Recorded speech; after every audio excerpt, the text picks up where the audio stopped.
Le livre Jésus-Christ d'Ellen White. Chapitre 1. Dieu avec nous. On lui donnera le nom d'Emmanuel, Dieu avec nous.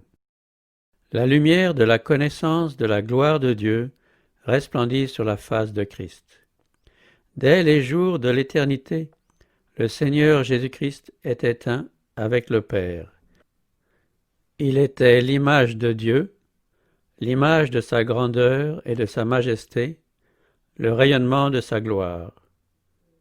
C'est pour manifester cette gloire qu'il est venu en ce monde.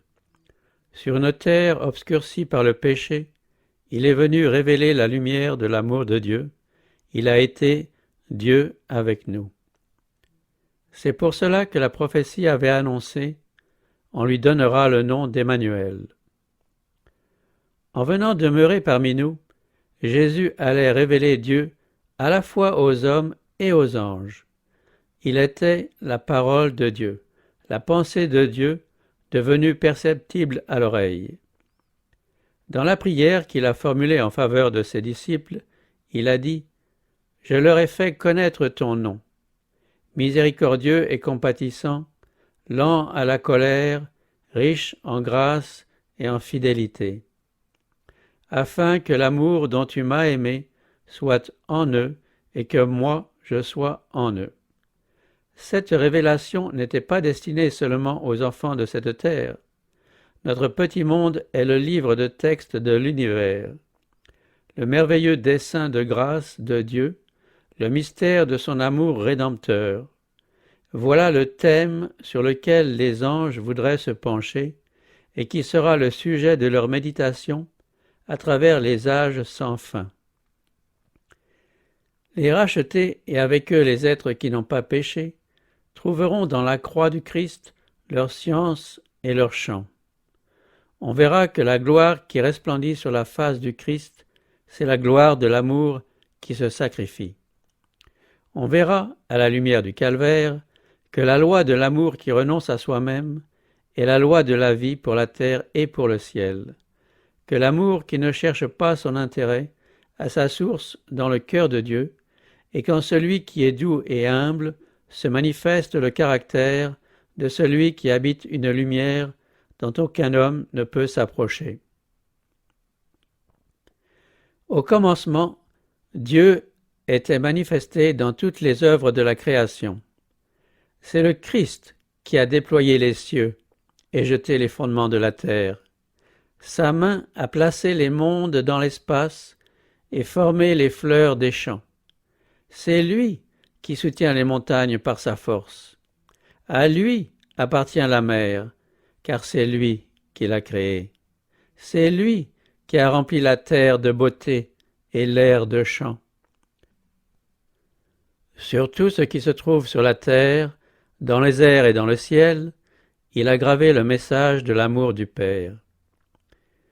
Bien que le péché ait souillé l'œuvre parfaite de Dieu, ce message subsiste. Maintenant encore, toutes les choses créées annoncent la gloire des perfections divines. À part le cœur égoïste de l'homme, il n'est rien qui vive pour soi-même. Aucun oiseau ne fend les airs, aucune bête ne se meut sur le sol sans servir à entretenir quelque autre vie. La plus simple feuille d'arbre, le plus humble brin d'herbe exerce un ministère.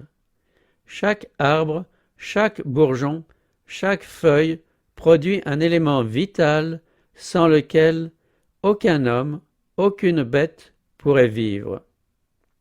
En retour, chaque homme, chaque bête contribue à entretenir la vie de l'arbre, du bourgeon, de la feuille. Les fleurs émettent leur parfum et déploient leur beauté pour le bonheur de l'humanité.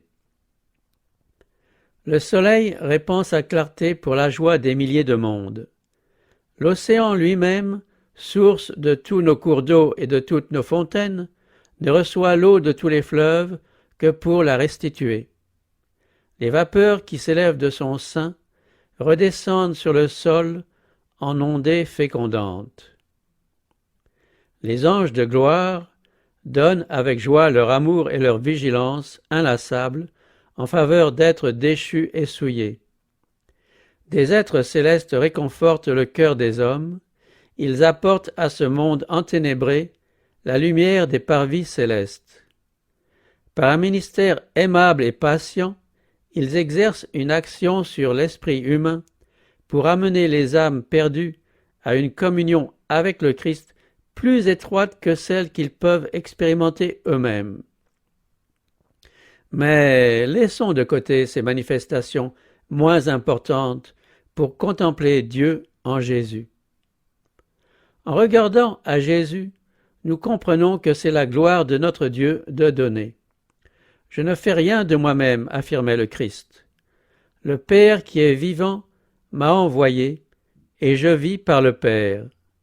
Je ne cherche pas ma gloire, mais la gloire de celui qui m'a envoyé. » Ces paroles mettent en évidence le grand principe qui est la loi de la vie pour l'univers.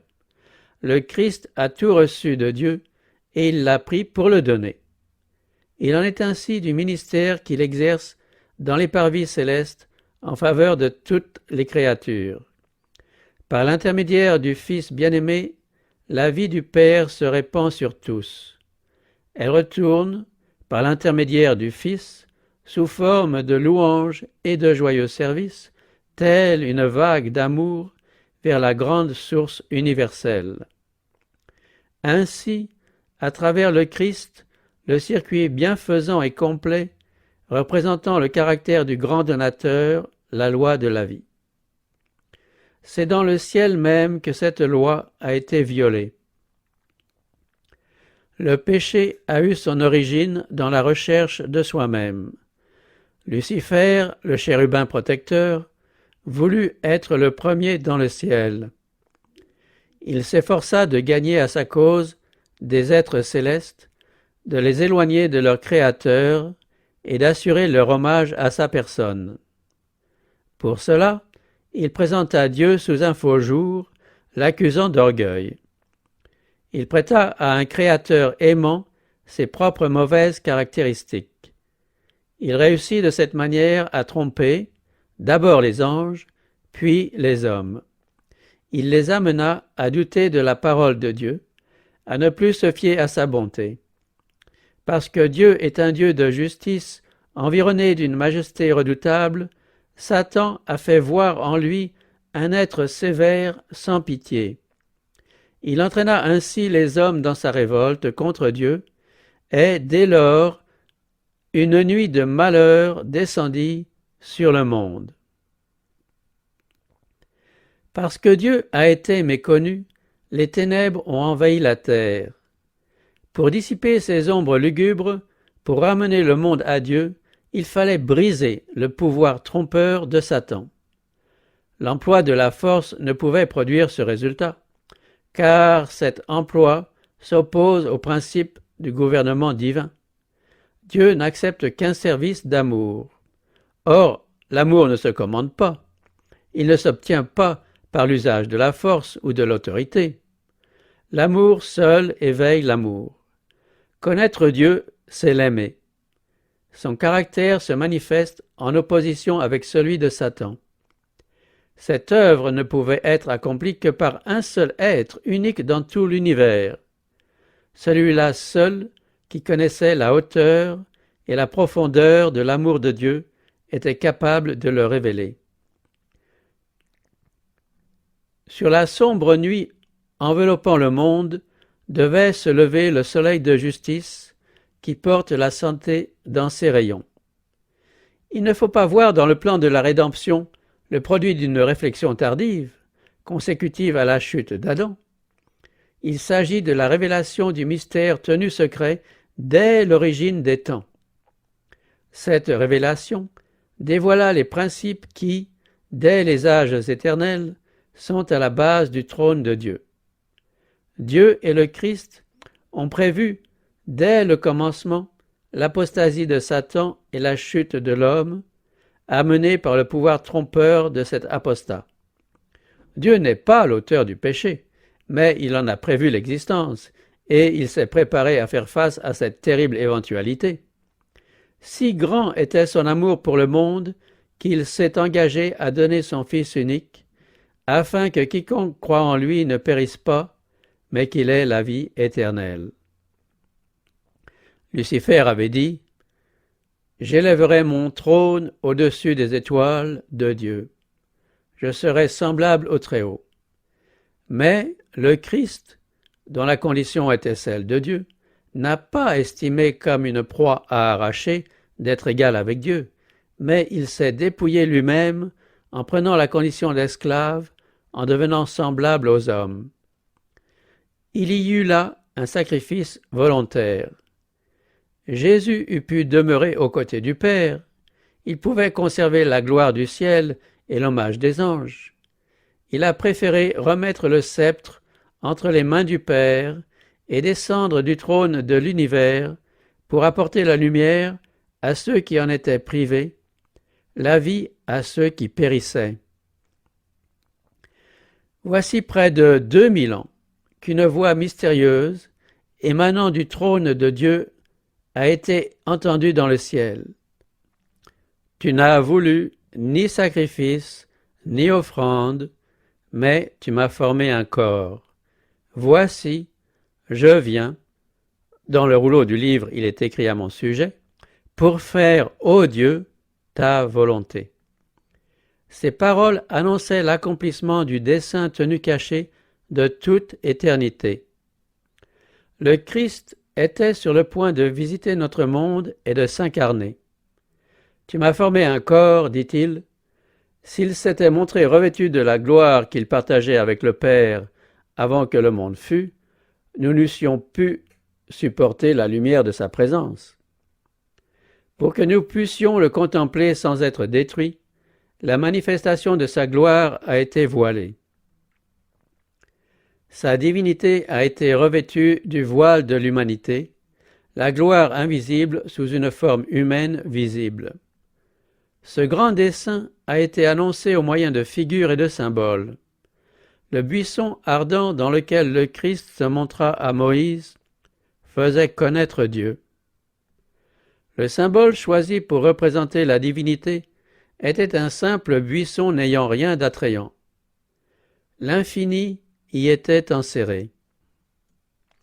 Le Dieu, tout compatissant, enveloppa sa gloire dans cette humble représentation pour que Moïse pût la regarder et vivre. De même, dans la colonne de nuée de jour et dans la colonne de feu de nuit, Dieu entrait en communication avec Israël, faisant connaître aux hommes sa volonté et répandant sur eux sa grâce. La gloire de Dieu était adoucie, sa majesté voilée, afin que les faibles yeux d'êtres finis puissent les contempler. C'est ainsi que le Christ allait venir, semblable aux hommes, pour transformer notre corps avili. Il n'avait aucune beauté qui pût le recommander aux yeux des hommes. Il était néanmoins Dieu incarné, lumière du ciel et de la terre. Sa gloire était voilée, sa grandeur et sa majesté étaient cachées pour lui permettre de s'approcher des hommes affligés et tentés. Dieu commanda à Israël par l'intermédiaire de Moïse, « Ils m'élèveront un sanctuaire, et j'habiterai au milieu d'eux. » Et il habita dans le sanctuaire au milieu de son peuple. Le symbole de sa présence les accompagna dans tout leur voyage harassant dans le désert. Ainsi, le Christ dressa son tabernacle au milieu du campement humain. Il planta sa tente à côté de celle des hommes, afin de demeurer parmi nous et de nous familiariser avec son divin caractère et sa vie. La parole a été faite chair, et elle a habité parmi nous, pleine de grâce et de vérité, et nous avons contemplé sa gloire, une gloire comme celle du Fils unique venu du Père. Dès lors que Jésus est venu habiter parmi nous, nous savons que Dieu connaît nos épreuves et compatit à nos souffrances. Tout fils, toute fille d'Adam est à même de comprendre que notre Créateur et l'ami des pécheurs. Car, en toute doctrine de grâce, en toute promesse de joie, en tout acte d'amour, dans tout ce qui nous attire quand nous méditons sur la vie terrestre du Sauveur, nous voyons Dieu avec nous. Satan transforme la loi d'amour de Dieu en une loi d'égoïsme. Il nous fait croire qu'il est impossible d'obéir à ses préceptes. Il rend le Créateur responsable de la chute de nos premiers parents et de tous les malheurs qui ont suivi. Dieu devient ainsi l'auteur du péché, de la souffrance, de la mort. Jésus devait démasquer cette tromperie.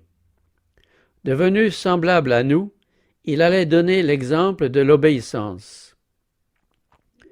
Pour cela, il revêtit notre nature et fit nos propres expériences. Aussi devait-il devenir en tout semblable à ses frères. S'il nous fallait subir quelque chose que Jésus n'ait pas eu à supporter, Satan pourrait en tirer argument pour nous montrer que la puissance de Dieu est insuffisante en ce qui nous concerne. C'est pourquoi Jésus a été tenté comme nous à tous égards. Il a enduré toutes les épreuves qui peuvent nous survenir. Il n'a pas fait appel pour lui-même à une puissance qui nous serait refusée. En tant qu'homme, il a fait face à la tentation et l'a vaincu par la force que Dieu lui a donnée. Il dit « C'est mes délices, ô mon Dieu, de faire ce qui est ton bon plaisir, et ta loi est au-dedans de mes entrailles. » Alors qu'il allait de lieu en lieu en faisant du bien, guérissant tous ceux que Satan affligeait, il donnait à connaître aux hommes le caractère de la loi de Dieu et la nature de son service. Il atteste par sa vie que nous avons aussi la possibilité d'obéir à la loi de Dieu. Par son humanité, le Christ est venu en contact avec l'humanité. Par sa divinité, il saisit le trône de Dieu. En tant que Fils de l'homme, il nous a donné un exemple d'obéissance. En tant que Fils de Dieu, il nous confère le pouvoir d'obéir. C'est le Christ qui, du milieu du buisson ardent du mont Horeb, disait « Je suis celui qui dit « Je suis ». Tu parleras ainsi aux enfants d'Israël. Celui qui est, l'Éternel, m'envoie vers vous. Tel était le gage de la délivrance d'Israël. Ainsi, quand il vint en se rendant semblable aux hommes, il s'est déclaré celui qui est. L'enfant de Bethléem, le doux et humble Sauveur, était Dieu manifesté en chair. Et il nous dit « Je suis le bon berger, je suis le pain vivant, je suis le chemin, la vérité et la vie. Tout pouvoir m'a été donné dans le ciel et sur la terre. Je suis le garant de toutes les promesses. Je suis. Ne craignez rien. Dieu avec nous. Ainsi, notre délivrance du péché est rendue certaine. Le pouvoir d'obéir à la loi du ciel nous est assuré. En s'abaissant jusqu'à revêtir notre humanité, le Christ a manifesté un caractère opposé à celui de Satan. Mais il est descendu encore plus bas sur le sentier de l'humiliation. Après s'être trouvé dans la situation d'un homme, il s'est abaissé lui-même en devenant obéissant jusqu'à la mort de la croix.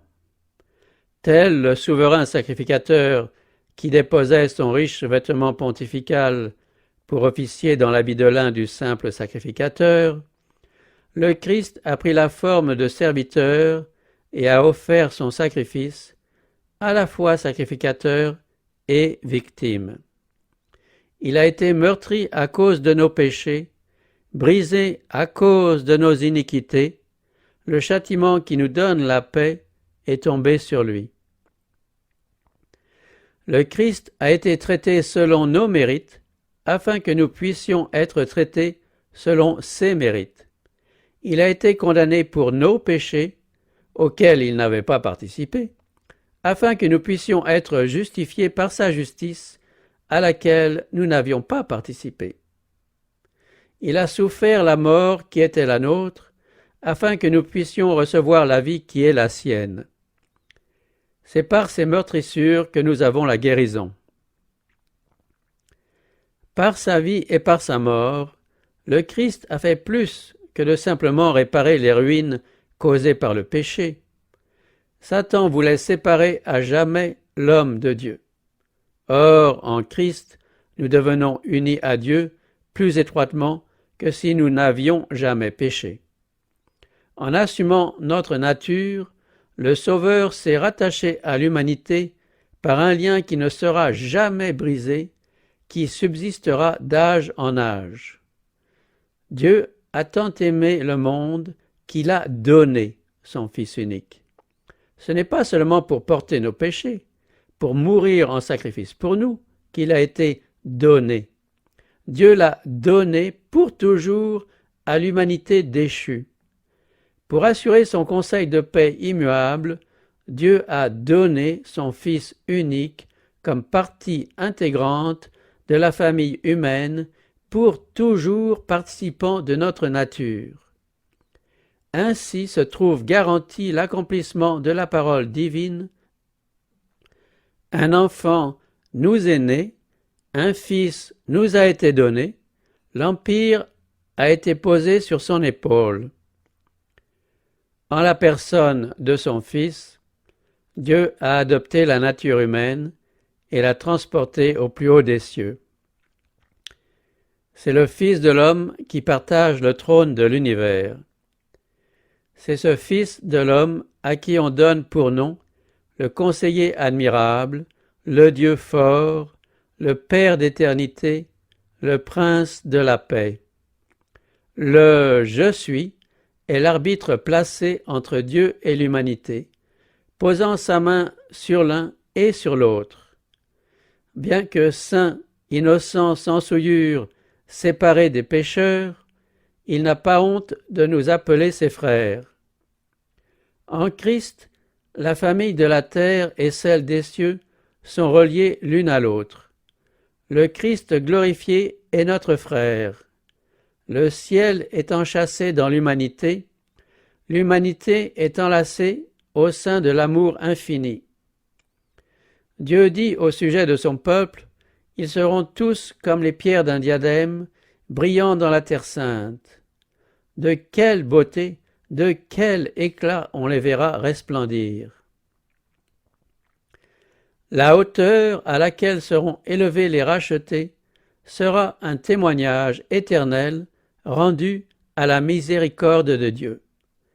Dans les siècles à venir, il montrera la richesse surabondante de sa grâce par sa bonté envers nous en Jésus-Christ. Désormais, les principautés et les pouvoirs dans les lieux célestes connaissent, par l'Église, la sagesse de Dieu dans sa grande diversité, selon le dessein éternel qu'il a réalisé par le Christ Jésus notre Seigneur. Le gouvernement de Dieu se trouve justifié grâce à l'œuvre rédemptrice du Christ. Le Dieu Tout-Puissant est révélé en tant que Dieu d'amour. Les accusations de Satan sont réfutées, son vrai caractère démasqué. Toute nouvelle révolte devient impossible. Le péché ne pourra plus jamais entrer à nouveau dans l'univers. Tous seront préservés d'apostasie à travers l'éternité.